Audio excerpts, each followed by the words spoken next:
Questions and answers from the story. Games at twilight. Who is the seeker in the game of hide and seek? आंख मिचौली के game में सीकर कौन है जो दूसरों को ढूंढता है? Raghu is the seeker in the hide and seek game. Raghu seeker होता है हाइड एंड सीक गेम में. Where does Ravi choose to hide? Ravi कहाँ पर छिपता है? Ravi hides in a dark disused garage. Garage में जो कि यूज नहीं हो रही थी, डार्क थी, तो वहां पर रवि छिपता है. What does Ravi feel while hiding? जब वो छिपा होता है तो क्या महसूस करता है? Ravi feels excitement, then isolation and neglect. शुरू में उत्सुकता होती है, फिर उसे लगता है मैं अकेला पड़ गया हूँ, और उसके बाद उसे लगता है लोगों ने उसे इग्नोर कर दिया है जो बाकी के दोस्त थे. How do the children feel about the heat? Children heat के बारे में क्या महसूस करते हैं? The children are restless and impatient due to heat. Heat की वजह से वो बेचैन हो रहे हैं, अधैर्य हो गए हैं हीट की वजह से. Who is the protagonist of the story? इस स्टोरी का प्रोटैगनिस्ट कौन है? मुख्य पात्र. Ravi is the protagonist in games at twilight. What emotion dominates Ravi at the end? अंत में रवि के माइंड में कौन सा इमोशन डोमिनेट करता है? Ravi feels disillusioned and insignificant at the end. उसका एक तो मोह भंग हो जाता है, उसे लगता है मेरी कोई अहमियत नहीं है. What game do the kids play? Kids जो हैं कौन सा गेम खेलते हैं? The children decide to play hide and seek. वो आंख मिचौली का गेम खेलते हैं. How does the story end for Ravi? Ravi के लिए इस स्टोरी का अंत कैसे होता है? Ravi experiences loss of innocence, feels disillusioned. एक तो उसका मोह भंग हो जाता है, और दूसरा उसकी मासूमियत खत्म हो जाती है क्योंकि उसे इग्नोर किया गया है. What does the garage symbolize in the story? Story में गैराज किस चीज़ के लिए सिम्बलाइज करती है? The garage symbolizes fear, isolation and life's complexities. एक तो डर, अकेलापन और जीवन की जटिलताओं को सिम्बलाइज करती है. What's the main theme of the story? Story का मेन थीम क्या है? The main theme is loss of innocence. जो मासूमियत है उसका खत्म होना, क्योंकि रवि अब समझने लगता है जीवन की सच्चाई को. Who lets the children go outside to play? कौन चिल्ड्रन को बाहर खेलने के लिए इजाज़त देता है? The mother allows children to play outside. Mother allow करती है उनको, बच्चों को, कि बाहर वो खेल लें. What do the children do after hide and seek? Hide and seek की गेम के बाद बच्चे क्या करते हैं? They play a new game ignoring Ravi. Ravi जो अभी गैराज में छिपा हुआ था उसको इग्नोर करते हुए बाकी के बच्चे एक नई गेम स्टार्ट कर देते हैं. How does Ravi view winning the game initially? शुरू में रवि को कैसे लगता है कि मैं गेम जीतूंगा? Sees it as a path to glory and respect. उसे लगता है भी एक ये रास्ता है ग्लोरी लेने का, रिस्पेक्ट लेने का, क्योंकि उसे लगता है भी मुझे कोई नहीं ढूंढ पाएगा और मैं आखिरी तक छिपा रहूँगा और मैं इस तरीके से गेम में जीत जाऊँगा. What's the setting at the beginning of the story? Story की बिगिनिंग में क्या सेटिंग है? Indoors initially. शुरू में तो वो सारे अपना घर के अंदर बंद होते हैं क्योंकि बाहर बहुत ज़्यादा गर्मी होती है due to oppressive heat. How is Raghu's attitude towards Ravi at the end? Raghu का रवि के प्रति अंत में क्या एटीट्यूड होता है? Raghu is indifferent to Ravi's win. Ravi जैसे अपनी विजय को क्लेम करता है परंतु रघु उसके प्रति बेरुखा सा होता है. What does Ravi touch to claim victory? Ravi किस चीज़ को टच करता है अपनी विक्ट्री को क्लेम करने के लिए? Ravi touch is home at the verandah. वरेंडे में जो आंख मिचौली के गेम में एक जगह फाइनल की हुई थी जिसे वो होम कहते हैं या डेन कहते हैं, उसको टच करने के बाद रवि जो है अपनी विक्ट्री को क्लेम करता है. How many siblings does Ravi have? Ravi के कितने भाई बहन यहाँ स्टोरी में है? अनक्लियर. ये बिल्कुल भी बात क्लियर नहीं है. But he has multiple siblings. परंतु उसके कई भाई बहन या कजन्स यहाँ हैं जो गेम खेल रहे हैं. How does Ravi feel about the garage initially? शुरू में रवि जो है गैराज के बारे में क्या महसूस करता है? He feel scared but also hopeful. एक तो उसे थोड़ा डर लगता है परंतु उसे उम्मीद है कि वो गेम में जीतेगा. What object does Ravi hide behind in the garage? Garage में वो किस चीज़ के पीछे रवि छिपता है? Ravi hides behind a drum in the garage. Garage में ड्रम के पीछे वो छिपता है. How is Ravi's emotional journey portrayed? उसकी इमोशनल जर्नी वो यहाँ पर कैसे पोर्ट्रे की गई है? From excitement. शुरू में उसमें उत्सुकता होती है, बाद में उसका मोह भंग हो जाता है, एंड सेल्फ अवेयरनेस. उसको पता लग जाता है कि रियल लाइफ कुछ और है और मासूमियत में बचपन में वो कुछ और अलग ढंग से सोच रहा था गेम से पहले. What's the mood at the start of the story, story के स्टार्ट में क्या मूड है? Initial mood is restless anticipation among children, जो बच्चे हैं वो काफ़ी रेस्टलेस बेचैन हो रहे हैं क्योंकि वो खेलना चाहते हैं, वो घर में बंद हैं क्योंकि बाहर गर्मी बहुत ज़्यादा थी। How do the children decide the seeker, seeker कौन होगा, चिल्ड्रन कैसे डिसाइड करते हैं? Raghu become seeker by a selection process, एक सिलेक्शन प्रोसेस अडोप्ट किया जाता है जिसमें रघु सीकर बनता है। Does Ravi regret choosing the garage, क्या रवि को गैराज चूज करने का दुख होता है? Eventually he feels anxious and isolated there, उसे चिंता होती है और अलग थलग सा महसूस करता है। What are the children's reactions at the end, बच्चों की क्या रिएक्शन होती हैं अंत में? Children are indifferent to Ravi's late arrival, वो जैसे बाद में आता है रवि गैराज से निकल के, तो सारे बच्चे जो उसके प्रति बेरुखे से होते हैं, ध्यान नहीं देते। How does the story reflect childhood innocence, बचपन की मासूमियत को किस तरीके से इस कहानी में रिफ्लेक्ट किया गया है? Ravi's initial naivety and harsh realization, तो हम शुरू में रवि की मासूमियत को देखते हैं, उसका अनुभव नहीं है इस टाइप की चीज़ों का, एंड हार्श रियलाइजेशन, उसका जो रियलाइजेशन होता है, अनुभूति होती है, वो काफ़ी कठोर होती है, उसके लिए डाइजेस्ट करना इसे काफ़ी मुश्किल होता है। Who does Ravi compete with in imagination, Ravi किसके साथ कम्पीट करता है, प्रतिस्पर्धा करता है अपनी इमेजिनेशन में? Imagines beating the other children specially Raghu, बाकी के बच्चे खासतौर पे रघु जो सीकर था, तो उनको कम्पीट करने की ये सोच रहा है जब वो गैराज में बैठा होता है। इज़ द एंडिंग हैप्पी और सैड फॉर रवि, रवि के लिए इस कहानी का अंत हैप्पी है और सैड है। The ending is a sad enlightening moment, एक तो उसके लिए उदासी से भरी है और वाकई में उसकी जागरूकता मीन्स उसे पता लग जाता है कि जीवन की वास्तविकता सच्चाई क्या है।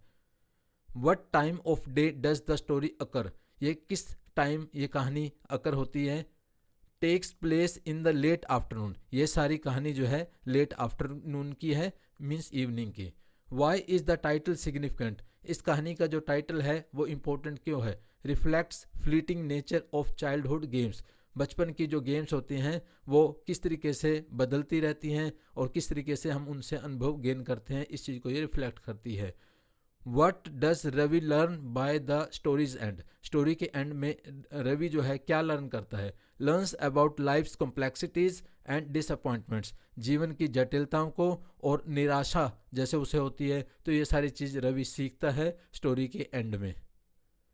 Who gives Ravi permission to go outside, Ravi को बाहर जाने की परमिशन कौन देता है? His mother allows him to play outside, उसकी माँ उसे अलाउ करती है कि बाहर खेल ले। How does the heat affect the mood, जो हीट है वो मूड पर किस तरीके से असर डालती है? Creates initial tension and restlessness, शुरू में टेंशन सी होती है उनके माइंड में और बाद में बेचैनी सी होती है गर्मी की वजह से। What's the significance of the dark garage, dark garage का इस कहानी में क्या महत्व है? Symbolises isolation, fear and life challenges, ये एकांतपन को, डर को और जीवन के चैलेंजेस को सिम्बलाइज करता है। Who does Ravi consider his main rival, वो किसको अपना प्रतिद्वंदी मानता है? Raghu is viewed as the main competitor, तो उसका मेन कंपेटिटर जो है, प्रतिद्वंदी जो है, वो रघु है। What's the initial allure of hide and seek, शुरू में उन्हें हाइड एंड सीक में क्या अट्रैक्शन लगता है? Promises glory, validation among peers, जो ये सारे बराबर के बच्चे हैं तो इनको लगता है भी जो जीतेगा उसकी शान बढ़ेगी, वैलिडेशन, उसको स्वीकार किया जाएगा कि वो बहुत बढ़िया है। And what's the done in the game, इस गेम में डन क्या है? डन इज़ द बेस और होम, जिसको हम होम कह सकते हैं, बेस कह सकते हैं, क्योंकि आंख मिचौली के गेम में जो यहाँ अगर टच करेगा, जो छिपा हुआ लड़का है या लड़की है जो भी गेम खेल रहे हैं, तो वही विनर कहलाता है इसमें। How does Ravi feel when he leaves the garage, जब वो गैराज छोड़ता है तो रवि क्या महसूस करता है? Excited, thinking he is one the game, तो वो शुरू में तो उत्सुक है, उसको लगता है कि वो गेम को जीत गया है। What role does the mother play in the story, इस कहानी में मदर का क्या रोल है? और minor one, she permits outdoor play, बहुत कम रोल है, सिर्फ वो इजाज़त देती है बच्चों को बाहर खेलने के लिए। What does Ravi touch at the end, Ravi अंत में किस चीज़ को छूता है? Touch is home the veranda pillar, तो होम को वो छूता है जो उनकी आंख मिचौली गेम में था, जिसको डैन भी बोलते हैं, वास्तव में बरामदे का वो पिलर था। How is Ravi's mood inside the garage, garage में रवि का कैसा मूड होता है। इनिशियली स्केयर्ड, शुरू में तो डरा होता है, देन होपफुल, आशावादी होता है कि मैं गेम जीत जाऊंगा, फाइनली डिसअपॉइंटेड, बाद में निराश हो जाता है। What draws Ravi to hide behind the drum, Ravi drum के पीछे क्यों छिपता है। Offers concealment and possible victory, एक तो उसे लगता है मुझे यहाँ कोई ढूंढ नहीं पाएगा, और उसको संभावनाएं लगती हैं कि वो जीत जाएगा। How does Ravi's perspective on the game change, Ravi का जो दृष्टिकोण है वो गेम में किस तरीके से बदल जाता है। From a game to a life lesson, इस गेम से वो जीवन का बहुत बड़ा सबक सीखता है। What are Ravi's feelings when he touches home, Ravi की फीलिंग्स कैसे होती हैं जब वो होम को टच करता है। A mix of triumph and eventual disillusionment, शुरू में उसे लगता है कि मैं जीत गया, और बाद में उसको काफ़ी मोह भंग हो जाता है, निराश हो जाता है, उदास हो जाता है। How is time described in the story, इस कहानी में टाइम को किस तरीके से डिस्क्राइब किया गया है। Feel slow to Ravi, Ravi के लिए तो टाइम काफ़ी स्लो चलता है, बट इज़ एक्चुअली फास्ट, वास्तव में वो काफ़ी तेज़ी से बीतता है, क्योंकि बाहर वाले बच्चे तो दूसरी गेम खेलना स्टार्ट कर देते हैं, और रवि अंदर बैठा बैठा बैठा बैठा काफ़ी थक जाता है, वेट करता रहता है कि कब कब वो मोमेंट आएगा कि मैं जीतूंगा। Is there a clear winner in the story, क्या इस कहानी में कोई स्पष्ट रूप से जीतने वाला है। No, the game becomes irrelevant, ये जो सारी गेम है वो तर्कहीन बन जाती है, उसका कोई मतलब नहीं निकलता, क्योंकि ये रवि है, रवि को विनर भी नहीं माना जाता, और बाकी बच्चे दूसरी गेम में एंगेज हुए होते हैं। What's the siblings general attitude toward each other, तो जो बाकी के भाई बहन थे उनका एक दूसरे के प्रति क्या एटीट्यूड था। कंपेटिटिव बट लार्जली इंडिफरेंट, वो एक दूसरे के प्रति इंडिफरेंट से थे, बेरुखे से थे, ध्यान नहीं दे रहे थे, और बस प्रतिस्पर्धा में बिजी थे। What drives Ravi out of his hiding place, Ravi अपने हाइडिंग प्लेस से कैसे आया। The fear of being left out and forgotten, उसे लगा कि मैं तो यहीं रह जाऊंगा, लोग सारे भूल जाएंगे मुझे, तो इस कारण से वो बाहर निकल के आता है। How does Ravi perceive Raghu at the start, शुरू में रवि को रघु कैसा लगता है। As a formidable almost invincible opponent, जो उससे डरते थे सारे, और उसे लगता था उससे कोई नहीं जीत सकता, तो इस तरीके का प्रतिद्वंदी है, तो इस तरीके से रवि जो है वो डरता सा है रघु से। What does the game mean to the younger children, छोटे बच्चों के लिए गेम कैसी है। और प्लेफुल एक्सरसाइज, उनके लिए काफ़ी खेल कूद वाली है, नॉट एज सीरियस, इतनी सीरियस नहीं है। What does the heat symbolize in the story, इस कहानी में हीट किस चीज़ को सिम्बलाइज करती है। Represents tension, confinement and unease, एक तो टेंशन को, और जैसे वो घर में उनको बाहर निकलने की इजाज़त नहीं होती, कन्फाइनमेंट को, और अनईज, वो कंफर्टेबल नहीं होते, ईजी नहीं होते। How does the families house function in the story, इस कहानी में फैमिली का जो हाउस है वो किस तरीके से काम करता है। As both playground and emotional landscape, एक तो उनके लिए खेल का मैदान और उनका मकान भी है, तो इमोशनली वो इससे सारे जुड़े हुए हैं। What is Ravi's immediate reaction after touching home, Ravi home को टच करने के बाद उसकी एकदम क्या रिएक्शन होती है।